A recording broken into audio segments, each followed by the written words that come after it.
You are now tuned in to Chris Barnes, Raw and Uncut. Let's get into it. Swipe shot bow leg, y'all. Swipe shot bow leg. Make sure y'all get comfortable. Get your noodles. I know I got mine. Get your drink because you're not gonna want to miss a single detail of this. Most influential in Hobo gang gets 40 years.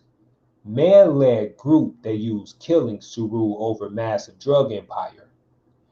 As the reputed boss of the Hobo super gang, Gregory Bowleg Chester, ran a narcotics empire that peddled massive quantities of cocaine, crack, and heroin, federal prosecutors said.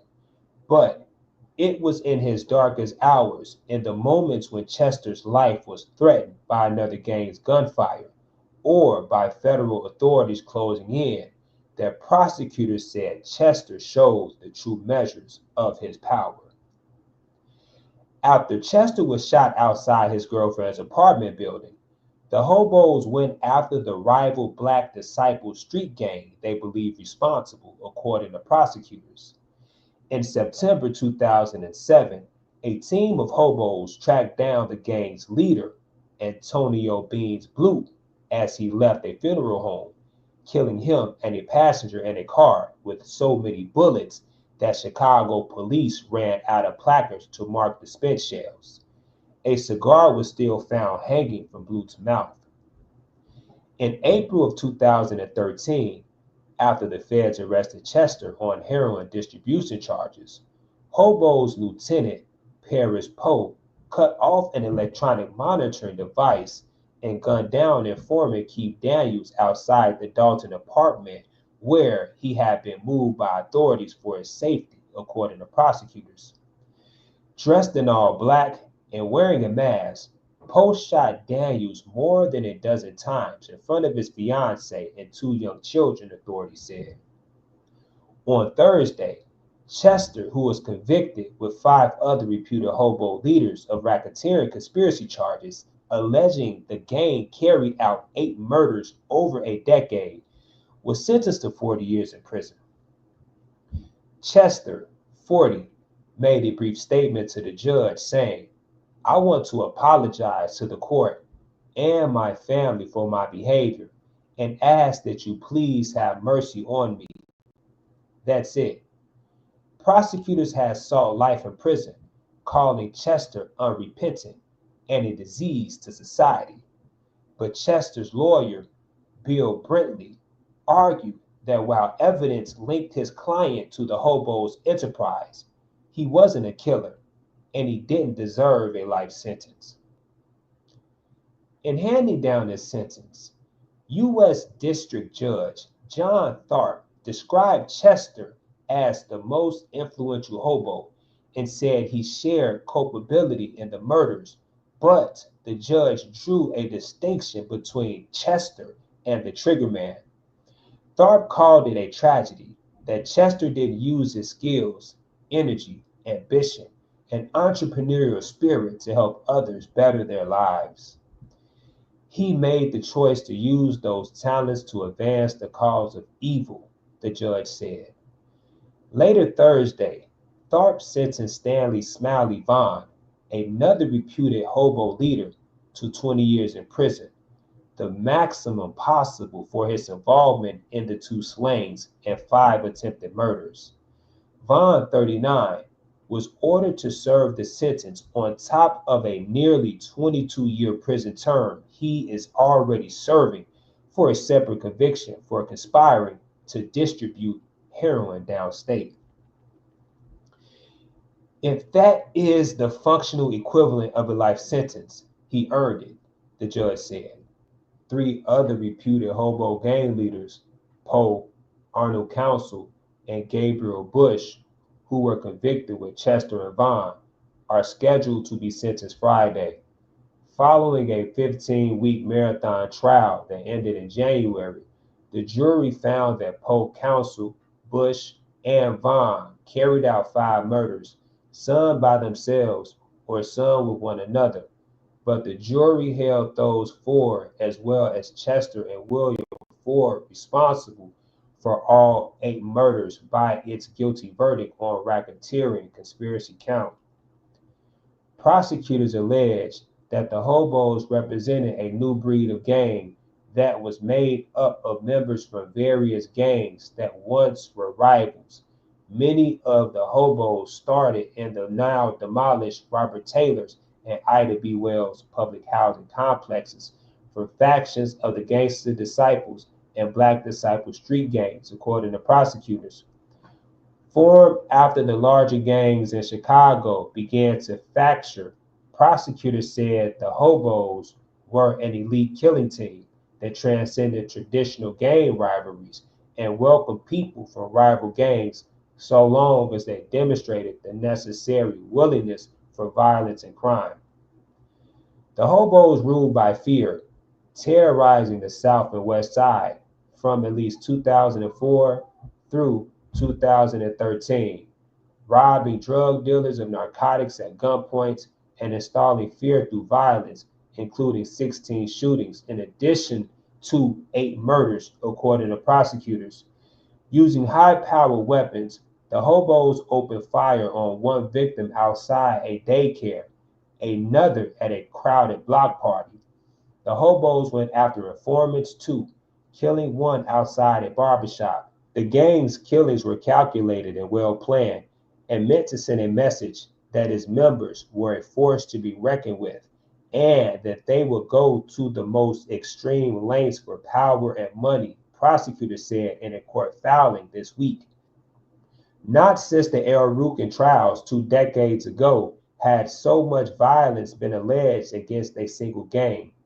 Some witnesses at the trial appeared intimidated by the gang's reputation for violence. Several testified only after warning that they would be held in contempt of court.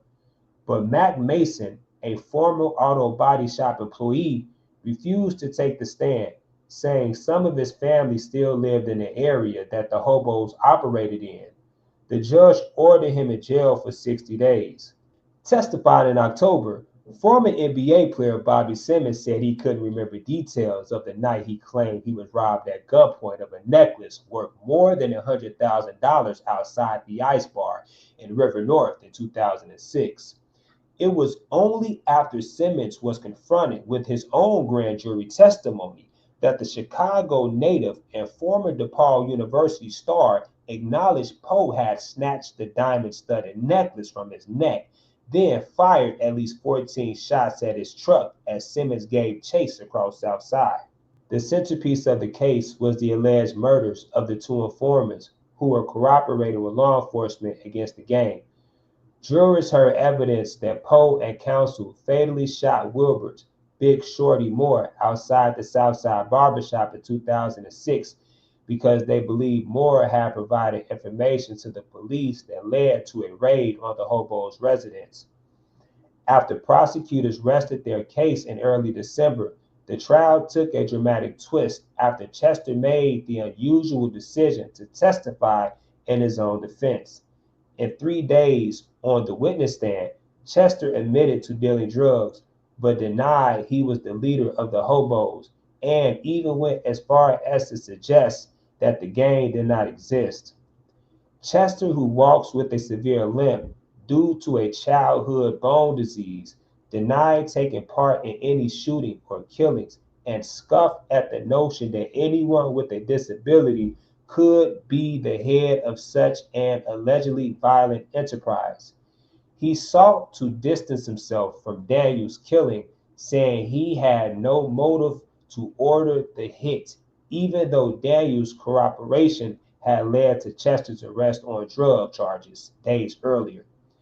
Chester told the jury his mother was good friends with Daniels' mother and that she had already lost a son to violence.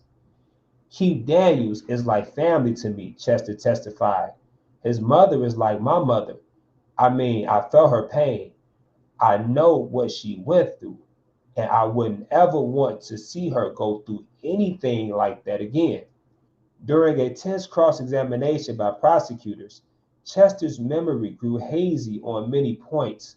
The cross-examination nearly derailed when prosecutors asked Chester about an elaborate arm tattoo depicting a pair of eyes and what appears to be horns overlooking the now raised Robert Taylor homes, along with the word hobo and the phrase, "the earth is our turf." Chester testified that the tattoo was a tribute to a slain friend nicknamed Hobo, and the eyes represented God looking down over the public housing project where they were raised. Some of the trial's most dramatic testimony came from Daniel's fiancée, Shanice Petrie, who testified she saw a gunman walk up to their car and open fire through the front windshield while she sat with Daniels and her son and daughter, then aged 4 and 6. Petrie said she instinctively ducked into the back seat to push the kids to the floor while Daniels bailed out of the passenger side and fell to the ground. The gunman took his time, she said, walking over to Daniels, standing over him, pumping round after round into his chest as his children screamed. "It was so many shots I couldn't count," said Petrie, pausing at times in her testimony to shake her head. "It kind of felt like it was in slow motion to me, like he wasn't in no rush." "It was so many shots I couldn't count," said Petrie, pausing at times in her testimony to shake her head and draw a breath. "It kind of felt like it was in slow motion to me, like it wasn't in no rush." Before he jumped into a waiting SUV, the assailant walked close enough to Petrie for her to see dreadlocks sticking out from under his mask to peer into his eyes. She knew instantly it was Pope, she said. 2 weeks later, the jury watched a heartbreaking video interview of Daniel's son talking about what he witnessed that day. Seated at a low table with colored markers in front of him, the boy fidgeted and kicked his feet as the interviewer coaxed details out of him. "I was covering my ears because the gunshots was too loud," the boy said. "My sister said, 'Don't get out, Daddy, don't.' My daddy got out, and that's when he got shot in the leg. He tripped over a rock, and he was on the ground, and he got shot again." Me go. I'm back. Y'all know what it is. Dumbass, stupid ass. Let's go. Ain't the type to hang with new niggas. Do this shit from day one, niggas. My shorty quick to pull them triggers. Unload on the goofy fun nigga. Big me go, she pop her shit. Better get your bitch before she get hit. Now I got his goofy ass over pissed. Only thing I did is add it to the list. Ain't the type to hang with new niggas. Do this shit from day one, niggas. My shorty quick to pull them triggers. Unload on the goofy fun nigga. Big me go, she pop her shit. Better get your bitch before she get hit. Now I got his goofy ass over pissed. Only thing I did is add it to the list. That's his bitch, yeah, I hit her, add her ass on to the list. Guess he went through her phone, now his goof ass over pissed. Better take it out with his bitch, better not come away with that shit. I'm overloaded PTSD so bad, not showing him blowing this bitch. Pocket stay fed, I'm a skinny guy when I walk a wild in this bitch. We ain't clicked up with shit, these niggas a snake cured for a brick. Better watch the rounds in this bitch, be the one that say love, you get your hit. I been popping my big shit, I'm big me go, you done weird bitch. I'ma go viral with this dance, get groovy, Drake all in my hands. I know you like me step, but dance overdo it when I catch your man. I'ma go viral with this dance, get groovy, Drake all in my hands. I know you like me step, but dance overdo it when I catch your man.